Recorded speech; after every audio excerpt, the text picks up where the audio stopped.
ஆளுநர் உரை மீதான விவாதத்தில் திராவிட முன்னேற்ற கழகத்தின் சார்பாக பேசுகின்ற வாய்ப்பை எங்கள் கழகத் தலைவர் மாண்புமிகு தளபதி மு க ஸ்டாலின் அவர்களும் எதிர்க்கட்சித் தலைவர் மாண்புமிகு உதயநிதி ஸ்டாலின் அவர்களும் வழங்கி இன்றைக்கு சட்டமன்றத்தில் என்னுடைய கருத்துக்களை பதிவு செய்தேன்.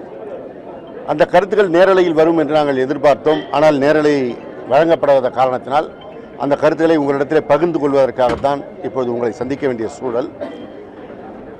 ஆளுநர் உரை மாத்திரமல்ல, அந்த உரை நிகழ்த்துகின்ற நேரத்தில் முன்னும் பின்னும் நடைபெற்ற சம்பவங்களையும் அது ஏற்படுத்தியிருக்கின்ற தாக்கத்தையும் குறித்து சட்டப்பேரவையில் நான் பதிவு செய்தேன்.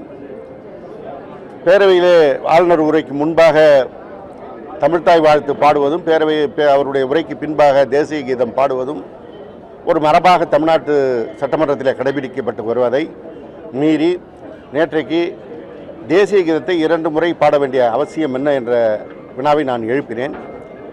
அதற்கு நேற்றைக்கு எங்களுடைய எதிர்க்கட்சி தலைவர்கள் குறிப்பிட்டதைப் போல தாவேகாவுக்கும் பாஜகவிற்கும் ஒரு இணக்கமான உறவு வருகிறதோ என்கின்ற அந்த ஐயம்தான் வலுப்பட்டிருக்கிறது. காரணம், ஆளுநர் அவர்கள் நேற்றைக்கு நடந்த நிகழ்வை ஒரு சரித்திர பேர்வான நிகழ்வு என்று பதிவு செய்கிறார்.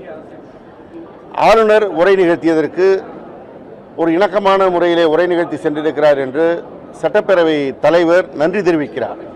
இப்படி ஒருவருக்கு ஒருவர் அவர்கள் நன்றி தெரிவிப்பதும் பாராட்டிக் கொள்வதும் இதைத்தான் வெளிப்படுத்துகிறது என்கின்ற கருத்தை தான் நாங்கள் பதிவு செய்தோம். இது மக்களுக்கு சென்று சேர வேண்டும் என்று எதிர்பார்த்தோம். நேரலையில் அதற்கான வாய்ப்பு வழங்கப்படவில்லை.